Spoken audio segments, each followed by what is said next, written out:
وبلاش برضو تقارنيه بغيره، يعني تقوليش يا ابني ما انت اخوك ما يضيعش حاجته. السلام عليكم، ازيكم؟ ابني بينسى دايما حاجته في المدرسة، في التمرين بينسى الازازة بتاعته، بينسى اللانش بوكس، بينسى ادواته، بينسى الجاكيت. المهم انه بينسى اي حاجة في اي حتة يروحها، وتعبت من كل يوم اديه مكان الحاجة اللي ينساها. طيب مبدئيا كده لازم تتأكدي من ان الطفل ما بيقعدش فترات طويلة قدام الشاشات سواء التلفزيون او التليفون، وانه بينام وقت كفاية، لان الحاجتين دول سبب اساسي في عدم التركيز عند الاطفال. طيب لو انت اتاكدتي خلاص من النقطتين دول ما فيهمش مشكله، تعالي النقطه الثانيه، سيبيه ينسى. سيبيه ينسى وما تدهوش بدل الحاجه اللي يضيعها، سيبيه يتحمل مسؤوليه اخطائه. ما ينفعش كل مره ينسى فيها تقومي مزعقه ومصرخه فيه وبعدها مدياله الحاجه اللي هو نسيها، تقولي له بقى القاب زي انت مسطول، انت غبي، او اي لفظ فيه هنا.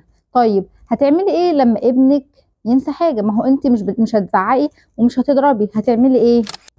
اول حاجه هتتعاطفي معاه، هتساعديه في حل مشكلته، هتسيبيه يتحمل العواقب.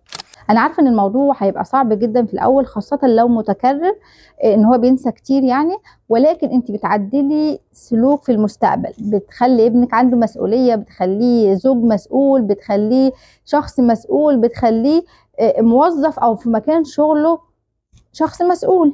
انت مش هتفضلي معاه تحلي له مشاكله لما يكبر. طيب انا هدي مثال علشان الدنيا توضح اكتر. ابنك جه قالك انا ضيعت الازازه بتاعتي، هتعملي ايه؟ اول حاجه هتقولي له تمسكي بس اعصابك كده، علشان عارفه الموضوع هيبقى صعب. علشان هو ممكن ما يكونش ازازه، ممكن يكون جاكيت، ممكن يكون حاجه غاليه، ممكن يكون الموضوع متكرر. فانتي تمسكي اعصابك وتقولي له انا عارفه انك زعلان علشان ضيعت الازازه.